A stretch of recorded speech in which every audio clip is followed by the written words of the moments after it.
자, 오늘은 베드로 후서를 이제 마지막으로 보게 되겠습니다. 자, 베드로 후서 우리 지난주에 2장 17절까지의 말씀을 함께 읽어보면서 말씀을 생각했는데, 자, 오늘은 2장 18절부터 2장의 나머지 몇 구절을 우리가 보고 난 후에 그다음에 이제 마지막 3장의 말씀을 보도록 하겠습니다. 자, 2장 18절을 다 같이 펴서 말씀을 같이 읽으면서 함께 우리 말씀 묵상하겠습니다. 자, 베드로후서 2장 먼저 18절하고 19절의 말씀을 우리 다 같이 함께 한 목소리로 읽어보겠습니다. 그들이 허탄한 자랑의 말을 토하며 그릇되게 행하는 사람들에게 겨우 피한 자들을 음란으로서 육체의 정욕 중에서 유혹하는도다. 그들에게 자유를 준다 하여도 자신들은 멸망의 종들이니 누구든지 진 자는 이긴 자의 종이 됨이라. 자, 지난주에 2장에서 사도 베드로는 교회 안에 들어와 있는 이 거짓 선지자들, 거짓 교사들에 대한 책망의 말씀들로 신자들이 신앙 안에서 유혹을 당하지 않도록, 그래서 믿음 안에 굳건하게 서도록 권면하는 말씀을 우리가 지난주에 쭉 읽었습니다. 그래서 이 거짓된 가르침으로 성도들의 신앙을 아주 혼란스럽게 만드는 자들에 대해서 그들의 악행을 베드로가 하나씩 지적하면서 그들은 이성이 없는 짐승 같은 자들이다. 그래서 멸망 가운데 그들이 멸망을 당하고 말 것이다. 그러면서 지난주에 우리가 말씀에 탐욕에 연단된 마음을 가진 자들이니 저주의 자식이라 라고 하는 아주 격한 표현으로 교회 안에 들어와서 성도들의 신앙을 아주 혼란스럽게 만드는 자들을 저주의 자식이라 라고 이렇게 표현할 만큼 아주 강경하게 베드로가 이 문제를 다루고 있다는 겁니다. 자, 오늘 베드로 후서를 이제 마지막 살펴보는 자리이기 때문에 한 번 더 지난주처럼 또 한 번 반복하는 것은 베드로 전서는 외부의 문제에 대해서 신자들이 외부적인 핍박, 외부적인 박해에 대해서 금같이 견고한 믿음을 가지고 이 모든 박해를 견디어내고 이겨낼 것을 권면하고 있는 말씀이 베드로 전서. 베드로 후서는 내부적인 문제, 교회 안에 내부적으로 여러 거짓 가르침을 가르치는 거짓 선지자들이 들어와서 이렇게 교회 안의 성도들을 아주 혼란스럽게 만들면서 예수 그리스도의 복음이 아닌 율법을 지킴으로 의롭게 되어진다는 이야기를 펼치는 자들에 대해서 그들은 예수 그리스도의 복음을 무너뜨리는 아주 저주의 자식이고 깨달음이 없는 이성 없는 짐승 같은 인간들이라고 아주 격하게 말하면서 내부적으로 교회 성도들이 믿음 안에 더 굳건하게 서서 인생의 삶을 살아갈 것을 촉구하는 그런 말씀이 베드로 후서입니다. 자, 베드로 후서는 베드로 사도가 순교당하기 전에 기록한 베드로에게 있어서는 유언 같은 말씀이라 하는 이야기를 여러 차례 말씀을 드렸습니다. 자, 이제 오늘 이제 본문의 이 18절과 19절의 이 말씀에서 사도 베드로는 다시 한번 교회 안에 들어와 있는 이 거짓 선생들이 어떠한 자들인지, 그들이 도대체 어떤 행동을 하고 있길래 이것이 정말 악한 것인지에 대해서 한 번 더 이야기를 이제 계속하고 있습니다. 자, 18절 말씀에서 그들이 허탄한 자랑의 말을 토하며, 이 거짓 선생들이 교회 안에 들어와서 아주 허탄한 허무맹랑한 이야기들을 퍼뜨린다는 겁니다. 여러분, 우리가 이 9월달 1일서부터 또 우리가 그 14일까지 해가지고 쭉 갈라디아서의 말씀을 쭉 읽었습니다.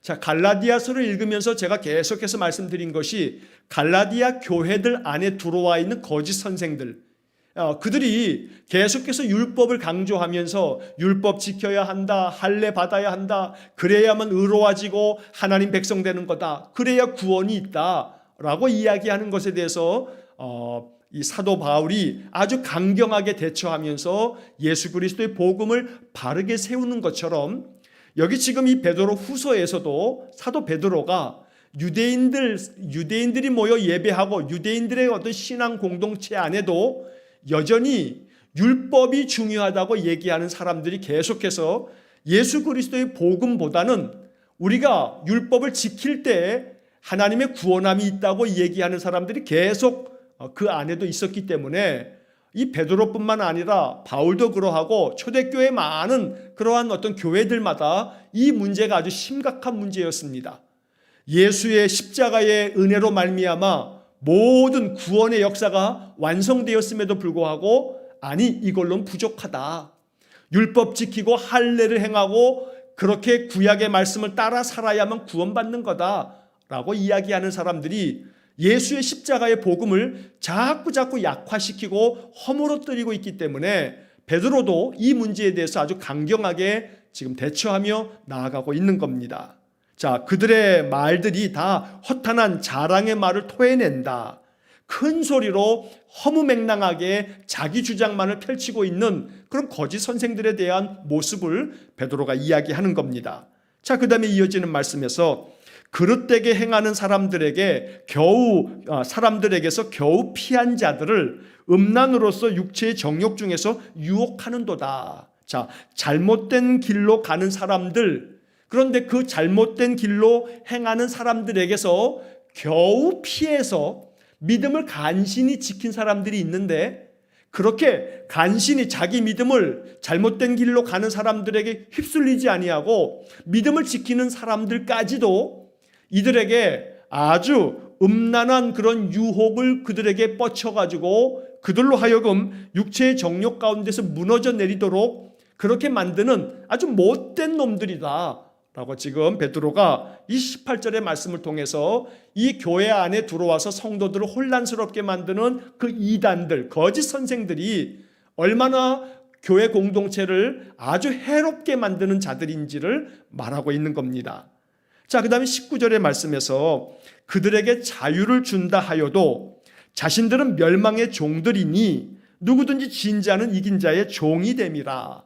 자, 여기 19절의 말씀이 참 의미 있는 말씀인데 만약에 이 거짓 선생들에게 참된 자유를 준다 하여도 그들이 자유를 가지고 있다 할지라도 그들은 그 자유를 가지고 방종으로 떨어질 것이기 때문에 결국 그들은 멸망의 종이 돼버리고 말 거다. 예수 그리스도의 자유로운 복음까지도 그들에게는 다 헛될 뿐이다. 그래서 그들이 자유가 있다 할지라도 결국은 그들이 가지고 있는 자유는 방종으로 빠져서 타락하게 될 그런 인간들이기 때문에 결국 그들은 자기 자신들을 멸망의 종으로 만들 자들이다 라고 말하고 있습니다. 자, 그 다음에 이제 이어지는 마지막 부분의 이 문장이 참 중요합니다. 누구든지 진 자는 이긴 자의 종이 됨이라. 여러분, 이 말씀이 다른 성경의 번역에서는 이렇게 되어 있습니다. 사람은 누구든지 자신이 지배당하는 것에 종이 되기 마련입니다. 자, 다시 한번 생각해 보면 사람은 누구든지 자기 자신이 지배를 당하는 그런 것에 의해서 종이 되고 만다. 누가 나를 지배하면 나는 그렇게 지배하는 자의 종이 되는 거죠. 그러니까 여기서 누구든지 진 자는 이긴 자의 종이 될 수밖에 없다. 그러니까 진 자가 되면, 지면 이긴 사람에게 종이 될 수밖에 없는 거. 자, 여기서 진 자와 이긴 자에 대한 표현이 나옵니다. 만약에 너희들이 율법 아래에 묶여서 율법에게 지면, 그래서 저 율법을 강조하는 거짓 선생들에게 만약에 진다면 너희는 저들의 종이 될 수밖에 없는 거다. 그래서 너희들은 율법의 멍에 아래 종로로 탈 수밖에 없다. 맨날 율법을 지켰네 못 지켰네 그러면서 내가 구원받을 수 있는가 없는가의 문제를 가지고 씨름하면서 너희는 결국은 율법의 종노릇을 할 수밖에 없다라고 말하고 있는 겁니다. 그래서 누구든지 지배당하는 자의 종이 될 수밖에 없기 때문에 결국은 늘 우리는 예수 그리스도의 자유함을 가지고 예수 그리스도의 능력을 가지고 이긴 자가 되어서 율법을 다스릴 줄 알고 율법을 능가해서 예수 그리스도께서는 율법을 완성하시는 것처럼 우리 주님께서 우리에게 말씀하여 주신 새 계명을 온전히 이루면서 이긴 자가 되어짐으로 율법의 종로로 타지 말아라 라고 하는 이야기를 바울이 지금 말씀하고 있는 겁니다. 우리에게는 바울도 갈라디아서에서 강조하고 있는 것이 제가 갈라디아서를 묵상하면서 이런 말씀을 여러 번 드렸죠. 갈라디아서는 자유의 대헌장이다. 예수 그리스도의 십자가의 은혜로 말미암아 우리를 구속하고 속박하는 모든 것에서 우리는 자유롭게 되었다. 그래서 갈라디아서에서 이 자유라고 하는 단어가 여러 번 반복되어지고 있는데, 사도 베드로도 오늘 이 19절의 말씀에서 비록 거짓 선생들에게 자유가 주어진다 하여도 라고 표현하고 있지만, 우리 신자들은 그리스도의 복음 안에서 영적으로 율법을 능가하는, 율법을 뛰어넘는 복음의 삶을 통해서 이긴 자가 되어지므로 참된 자유를 누릴 줄 아는 그런 거룩한 신자가 되어야 한다라고 하는 말씀을 이 19절에서 이야기하고 있는 겁니다. 복음이 주는 자유가 있기를 소망합니다. 예수 그리스도의 복음으로 말미암아 세상의 염려로부터 자유하시기를 축복합니다. 예수 그리스도의 십자가의 은혜를 믿음으로 말미암아 주님이 내 인생을 인도하시고 내 인생을 책임져 주실 것이라는 믿음으로 말미암아 모든 걱정으로부터 자유하시고 모든 두려움으로부터 자유하시고 내 마음의 모든 불안으로부터 참된 자유를 누리심으로 말미암아 이긴 자가 되어져야겠다 하는 겁니다. 오늘 이 본문의 말씀을 통해서 이긴 자가 되어짐으로 모든 세상의 것들을 종로로처럼 그것들을 다 지배하고 다스릴 줄 아는, 오히려 세상 것들 때문에 내가 종로로 타는 것이 아니라 내가 그 모든 것들을 능가하고 이겨서 이긴 자가 되어짐으로 모든 세상의 근심과 걱정과 염려와 불안과 두려움들로부터 나는 자유롭게 되어지는, 자유자가 되어지는 그러한 은혜가 있기를 간절히 축원합니다. 자, 그래서 이 18절 19절에서는 거짓 선생들에 대한 그런 베드로의 그런 책망의 말씀이 이 이야기들이지만, 이 말씀 속에서 우리가 따라가야 할 믿음의 길을 우리가 배울 수 있어야겠습니다. 자, 그 다음에 이어지는 20절과 21절, 22절의 말씀을 보면 이제 베드로가 한 번 더 이 거짓 선생들에 대한 이 이야기를 또 굉장히 아주 거칠게 강하게 말하고 있습니다. 자, 20절부터 22절까지 우리 한 목소리로 읽어보겠습니다. 만일 그들이 우리 주 되신 그리스도, 구주 예수 그리스도를 알므로 세상의 더러움을 피한 후에 다시 그 중에 얽매이고 지면 그 나중 형편이 처음보다 더 심하리니 의의 도를 안 후에 받은 거룩한 명령을 저버리는 것보다 알지 못하는 것이 도리어 그들에게 나으리라. 참된 속담에 이르기를 개가 그 토하였던 것에 돌아가고 돼지가 씻었다가 더러운 구덩이에 도로 누웠다 하는 말이 그들에게 응하였도다. 자, 여기 마지막 22절의 이 비유적인 표현이 참 거친 표현입니다. 이 거짓 선생들은 마치 개들이 자기가 먹은 것을 토하고 그 토하였던 것으로 돌아간다 하는 것은 토한 것을 다시 먹는 것처럼 그렇게 역겨운 자들이다 라고 말하는 겁니다. 돼지가 씻었다가 깨끗하게 돼지를 씻겼는데 이 돼지라고 하는 놈이 다시금 더러운 구덩이로 다시금 들어가서 거기서 뒹굴고 있는 거, 이게 바로 저 거짓 선생들, 거짓 선지자들이 하는 짓거리다 라고 이렇게 아주 매우 거친 표현으로 말하고 있는 겁니다. 유대인들에게 있어서 개나 돼지는 아주 부정하고 하나님 앞에서 아주 더럽게 여겨지는 그런 짐승들입니다. 그래서 성경에서 이 개, 돼지라고 하는 것이 사실은 매우 부정적으로 표현되어져 있는데, 오늘 이 22절의 말씀에서 바로 이처럼 거짓 선생들, 이 성도들을 혼란스럽게 만들고 예수 그리스도의 복음 외에 다른 것들을 가르치는 자들에 대해서 저놈들은 개만도 못한 놈들이고 돼지만도 못한 놈들이다 라고 하는 그런 식의 표현을 지금 하고 있는 겁니다. 그래서 이 22절의 표현을 지금 우리식으로 표현하자면, 제가 좀 전에 말씀드린 것처럼 저 거짓 선생들, 성도들을 혼란하게 만드는 저놈들은 개 같은 놈들이다, 돼지 같은 놈들이다 라고 하는 식으로 아주 앞서서도 말씀드린 것처럼 저들은 저주의 자식이라 라고 말하는 것처럼 바로 저주받은 자들이다 라고 하는 식으로 베드로가 아주 매우 거칠게 강경하게 지금 말하고 있는 것입니다.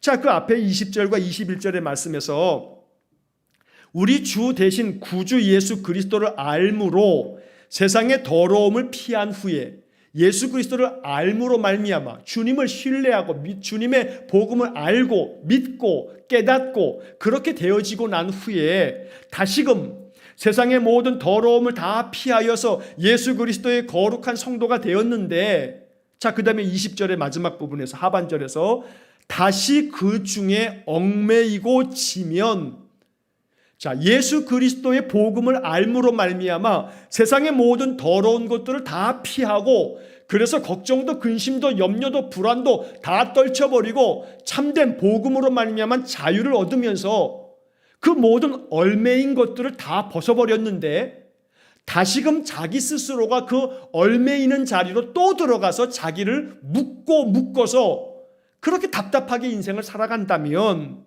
이 사람은 나중에 형편이 처음보다 더 심해지는 거다라고 말하고 있습니다.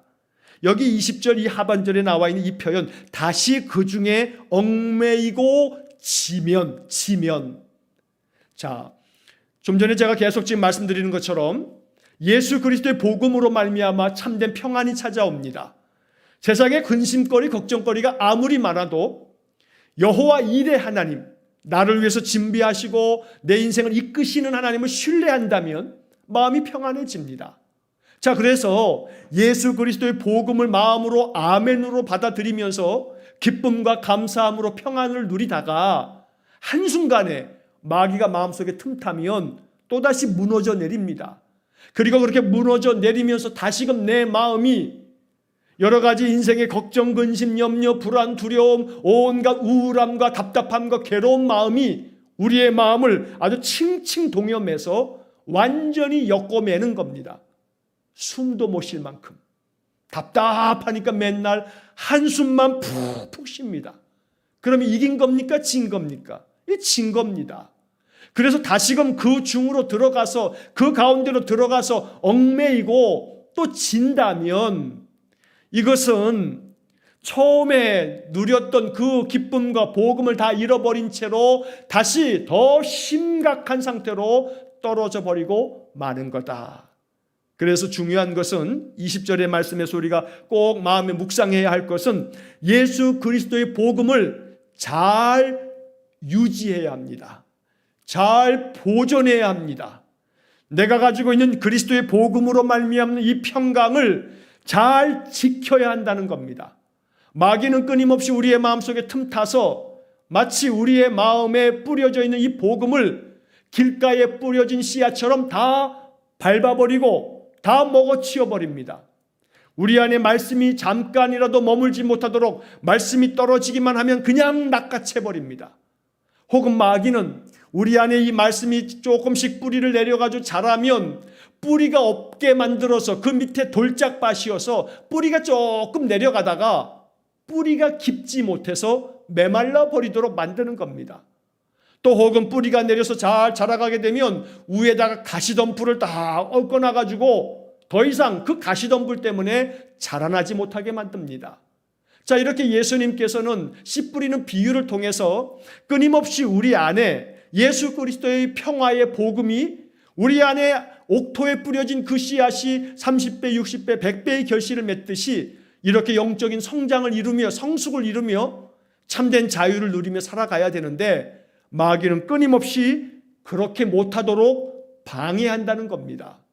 여러분, 그래서 좀 전에도 우리가 본 것처럼 진자는 이긴 자의 종이 된다.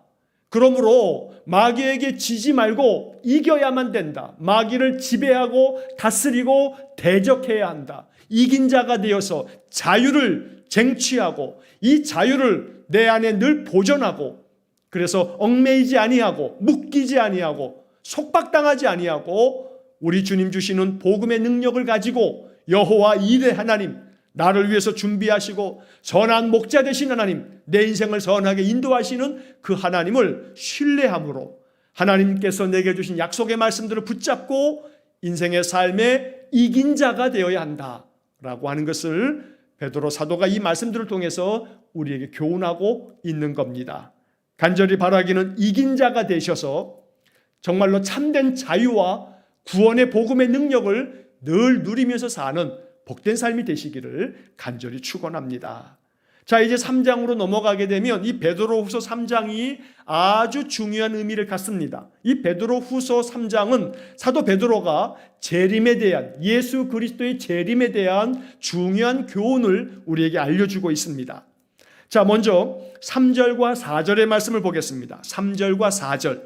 우리 다 같이 한 목소리를 읽겠습니다. 먼저 이것을 알지니 말세에 조롱하는 자들이 와서 자기의 정욕을 따라 행하며 조롱하여 이르되 주께서 강림하신다는 약속이 어디 있느냐? 조상들이 잔 후로부터 만물이 처음 창조될 때와 같이 그냥 있다 하니.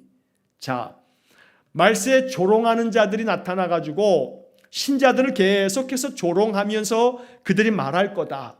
뭐라고 할 거냐 하면, 야, 너희들 주님께서 재림하신다며, 주님이 강림하신다고 약속하셨다며, 근데 언제 강림하시는 거야 도대체?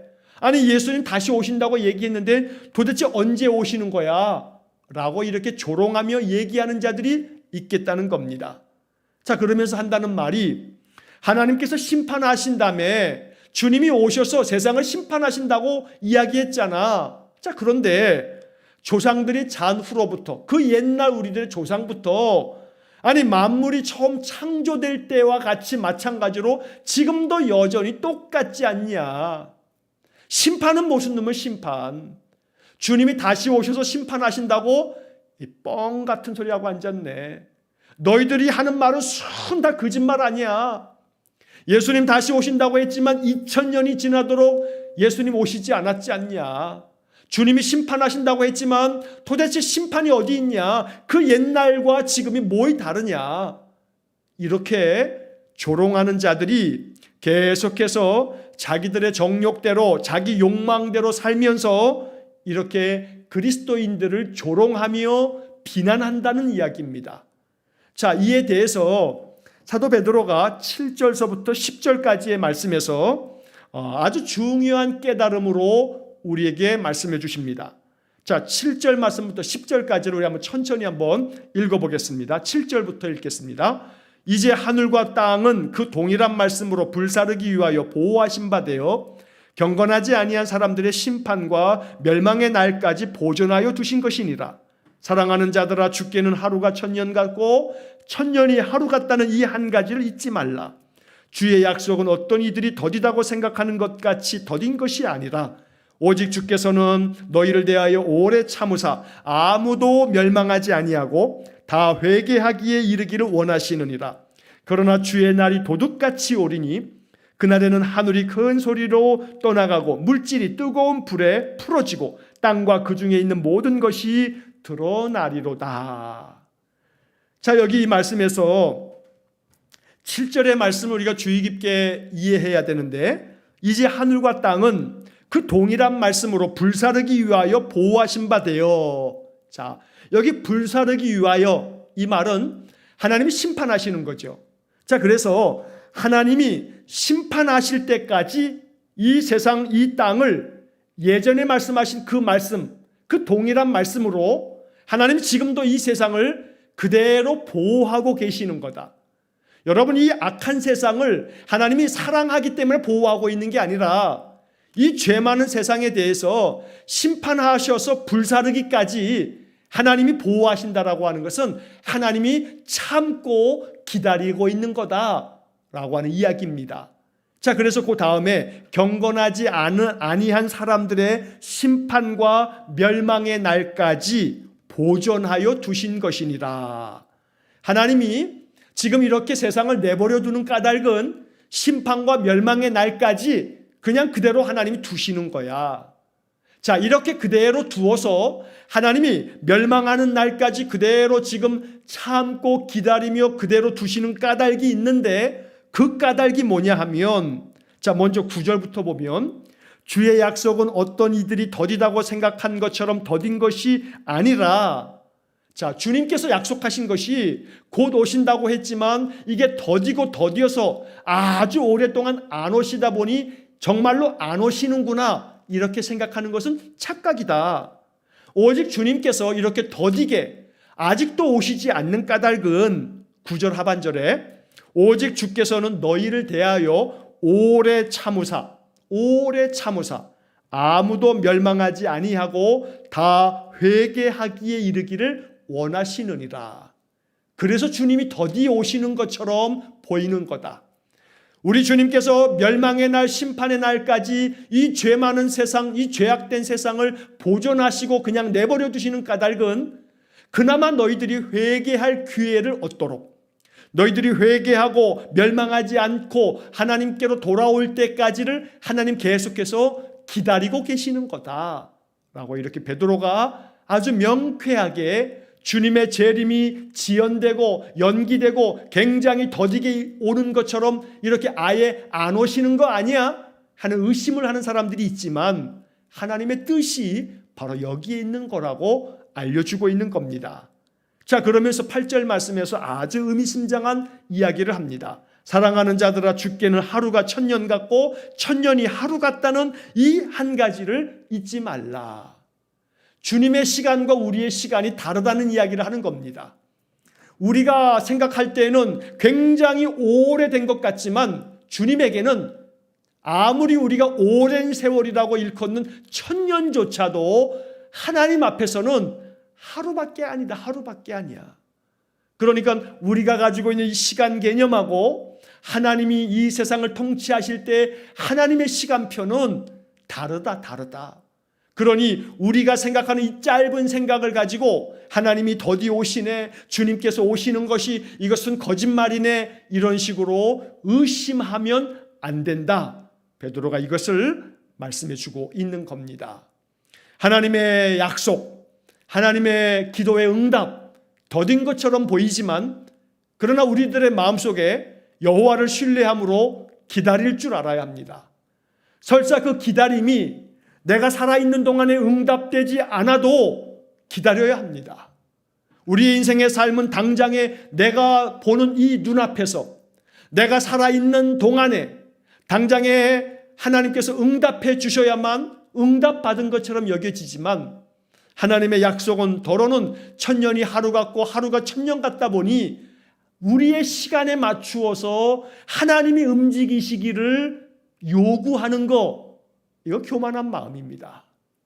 내가 하나님의 시간에 맞추는 것이 겸손함이고 피조물된 도리이지 창조주 하나님이 피조물에게 시간을 맞추어서 무조건 우리의 뜻대로 하나님이 움직여 주시는 거, 여러분 이게 능사가 아닙니다. 그래서 우리는 내 시간표와 하나님의 시간표가 다를 때 누가 어디에 맞춰야 하는가, 내가 하나님께 맞춰야 되는 것이 이게 믿음의 도리인 겁니다. 하나님 앞에 기도해야 합니다.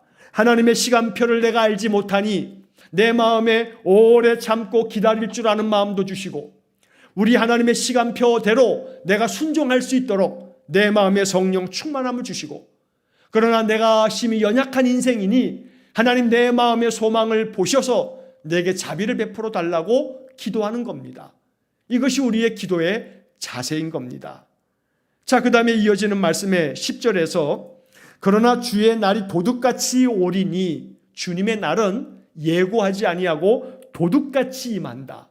그러니 깨어있어 준비해야 된다고 말하는 거죠. 자, 그 다음에 이어지는 말에 그날에는 도둑같이 주님께서 임하시는 그 심판의 날, 멸망의 날에는 하늘이 큰 소리로 떠나가고 물질이 뜨거운 불에 풀어지고 땅과 그 중에 있는 모든 일이 드러나리로다 라고 말합니다. 이 세상의 모든 하늘과 세상의 모든 물질들이 다 불에 녹아 사라져버리고 세상의 모든 것들이 다 사라져버리는 그러한 대심판의 멸망이 이르게 될 거다. 그런데 그날은 도둑같이 올 거다. 마치 노아의 홍수처럼 하나님께서 소돔과 고모라를 멸망시키는 것처럼 계속해서 예고하지만 하나님이 물로 세상을 심판할 것이라고 노아가 계속해서 경고했지만 다 듣지 않았습니다. 그러나 하나님의 심판은 임하였던 겁니다. 소돔과 고모라 성이 멸망당할 때에도 하나님은 롯과 그의 가족들에게 이 소돔과 고모라 성을 빨리 떠나라고 이야기합니다. 그러나 롯은 그들 식구들에게 이야기했지만 그러나 이 롯의 두 딸의 남편들, 두 사위는 농담으로 여겼더라 라고 말하고 있습니다. 하나님의 심판과 멸망의 날이 도둑같이 임하지만 반드시 하나님은 알려주신다는 겁니다. 깨어 있어라. 도둑이 온다. 깨어 있어라. 그러나 깨어 있으라고 하는 말씀을 듣지 않는 자들에게 정말로 도둑같이 하나님의 심판의 날이 임할 수 있다는 사실을 기억해야 되는 겁니다. 가끔씩 우스갯말로 이렇게 얘기하는 사람이 있습니다. 계속 예수 안 믿고 살다가 그냥 죽기 전에 예수 믿으면 되잖아요. 그냥 나 하고 싶은 대로 그냥 살다가 나 그냥 한 죽기 전에 한 달 전쯤 아니면 또 그냥 한 두서너 달쯤에 그때는 이제 내가 죽을 때가 됐구나 하는 것을 알면서 내가 죽기 전에 예수 믿으면 되지 않겠냐라고 이야기하는 어리석은 사람들의 그런 이야기가 있습니다. 그러나 여러분 한 가지 분명하게 알 것은 자기 죽을 날을 알 자가 과연 얼마나 되겠습니까? 사람들은요 다 자기가 지금은 안 죽을 거야 라고 생각한다는 겁니다. 그러니까 나 죽기 전에 예수 믿을 거야. 지금은 나 하고 싶은 대로 하다가 예수 믿는 거 내가 죽기 전에 예수 믿으면 되잖아 라고 하는 사람들의 이 어리석음은 뭐냐면 네가 언제 죽을지 모른다는 겁니다. 그렇게 말한 그날 밤에 하나님이 그 생명을 데려갈지 아무도 알 수 없다는 겁니다. 오늘날 이 땅에 죽음을 맞이한 사람들, 수많은 사람들, 거의 모든 사람들은 자기가 그날 그 시각에 죽을 줄 모르고 죽는 사람들이 얼마나 많은지 모릅니다.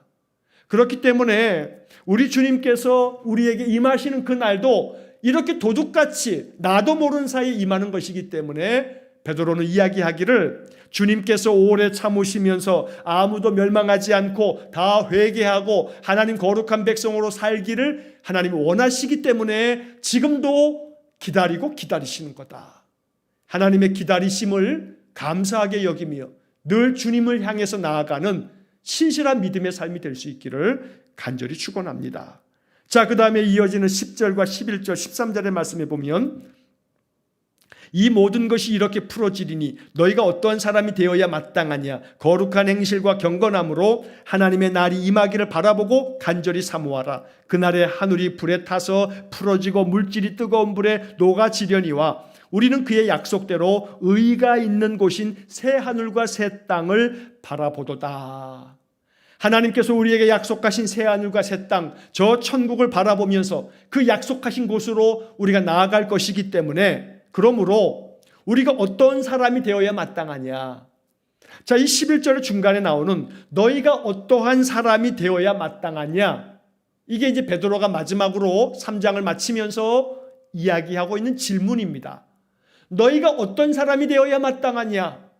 거룩한 행실로 경건하게 살아가면서 하나님의 날이 임하는 것을 바라보고 간절하게 사모하는 사람이 되어야 되지 않냐. 간절하게 사모하라. 이게 바로 너희들이 마땅히 되어야 할 너희들의 모습이다. 하나님의 날, 하나님의 은혜를 간절히 사모하면서 언제나 거룩한 행실과 경건함으로 믿음 안에 신실하게 살아가는 것, 이것이 너희들에게 마땅한 일이다. 어떻게 살아가야 할지, 어떤 사람이 되어야 하지, 이게 마땅한 일이냐. 베드로가 이렇게 질문하고 11절, 12절에서 대답해주고 있는 겁니다. 언제나 우리의 인생의 삶이 여호와의 은혜의 날을 사모하면서 간절히 사모하며 하루하루의 삶을 살아가는 귀하고 복된 삶이 되시기를 간절히 축원합니다. 자, 이제 베드로 후서의 마지막 부분을 읽겠습니다. 15절부터 17절까지의 말씀입니다. 15절부터 17절, 18절까지 그냥 다 읽겠습니다. 15절부터 18절까지 한 목소리를 읽겠습니다. 또 우리 주의 오래 참으심이 구원이 될 줄로 여기라. 우리가 사랑하는 형제 바울도 그 받은 지혜대로 너희에게 이같이 썼고 또 그 모든 편지에도 이런 일에 관하여 말하였으되 그 중에 알기 어려운 것이 더러 있으니 무식한 자들과 굳세지 못한 자들이 다른 성경과 같이 이것도 그것도 억지로 풀다가 스스로 멸망에 이르느니라. 그러므로 사랑하는 자들아, 너희가 이것을 미리 알았은즉 무법한 자들의 미혹에 이끌려 너희가 굳센 데서 떨어질까 삼가라. 오직 우리 주 곧 구주 예수 그리스도의 은혜와 그를 아는 지식에서 자라가라. 영광이 이제와 영원한 날까지 그에게 있을지어다. 자, 15절에서 주님의 그 오래 참으심이 너희들에게는 구원이 된다는 사실을 잘 알아라. 이것이 구원이 될 줄로 여겨라. 그래서 예수님이 오래 참아주시기 때문에 너희들이 구원함을 얻을 수 있다는 것을 알아라 라고 말하는 겁니다. 자, 너희들의 사랑하는 형제 바울도 이러한 복음을 너희들에게 편지로 썼고 너희들에게 많은 지혜로운 말씀으로 가르쳐 주었다. 그런데 바울이 이야기한 것 중에는 참 알기 어려운 그런 내용들도 있다. 사실 바울은요, 가말리엘 문화에서 배운 아주 수재 중에 수재입니다. 머리가 뛰어난 사람입니다. 바울 서신이요, 사실은 어떤 부분들은 굉장히 어려운 그런 내용의 문체로 쓰여져 있습니다. 베드로가 지금 그걸 얘기하는 겁니다.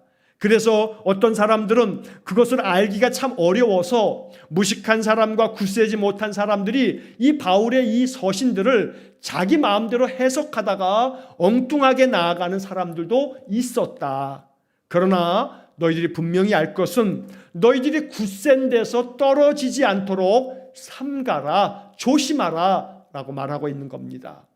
여기 17절의 마지막 부분에서 너희가 굳센 데서 떨어질까 삼가라. 굳건한 믿음 안에서 떨어지지 않도록, 확신을 잃어버리는 일이 없도록, 굳건한 믿음이 깨지지 않도록 조심하고 또 조심해라 라고 지금 베드로가 마지막 당부를 하고 18절에서 이제 마지막 말을 마치면서 예수 그리스도의 은혜와 그 주님을 아는 지식에서 자라가라.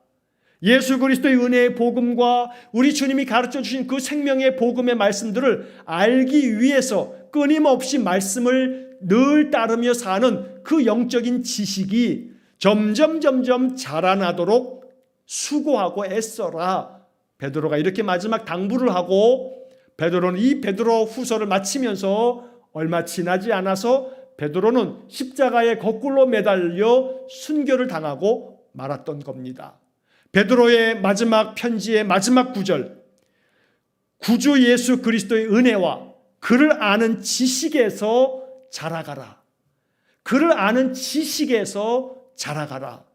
그래서 우리가 이렇게 수요일 저녁에도 말씀을 듣고 말씀의 의미를 배우고 말씀을 계속해서 말씀을 통해서 우리의 영적인 그 지식이 더욱더 늘고 그래서 우리가 더 장성한 분량으로 믿음이 굳건해져서 예수 그리스도의 그 구원의 능력을 늘 가지고 살아가도록 말씀 안에 이렇게 인생을 살아가는 것입니다. 날마다 예수 그리스도의 은혜가 사도 베드로가 이 말씀들을 통해서 가르쳐주는 영적 교훈들이 우리의 신앙의 삶에 큰 유익이 되고 더욱더 영적으로 충만한 그런 은혜의 삶이 되시기를 주의 이름으로 간절히 축원합니다. 기도하겠습니다. 사랑이 많으신 아버지 하나님, 4주 동안의 베드로 후서를 9절마다 묵상하면서 사도 베드로가 순교당하기 전에 성도들에게 권하였던 이 생명의 말씀이 우리의 마음 가운데 깊은 영적 교훈이 되어서 예수 그리스도의 십자가의 복음이 우리의 마음 가운데 영적 지식이 되고 이 지식이 참으로 우리의 영을 살리고 우리의 인생의 삶을 믿음 안에서 굳건하게 만들어가는 생명의 능력이 될 수 있도록 은혜를 내려 주옵소서. 이 베드로 후서의 말씀을 전하고 난 후에 사도 베드로는 순교를 당했습니다. 순교를 당하기 전에 남겼던 이 유언 같은 말씀을 우리의 마음속에 무겁게 이 말씀을 소중하게 여기면서 베드로 후서의 말씀을 되풀이하여 읽을 때마다 성령께서 이 말씀의 의미들이 우리 안에서 되살아나서 날마다 그리스도의 복음의 능력 가지고 살아가는 우리 귀한 성도들 되게 해 주옵소서. 예수님 이름으로 기도하옵나이다. 아멘. 우리 구주 예수 그리스도의 은혜와 하나님 아버지의 극진하신 사랑과 성령의 교통하심이 날마다 그리스도의 복음 안에서 복음의 능력을 가지고 우리 주님의 그 영적인 은혜를 더 풍성히 알기 위해 간절히 사모하며 인생을 살아가기를 소원하는 머리 숙인 귀한 성도들 위해 영원토록 함께 하시길 축원하옵나이다. 아멘.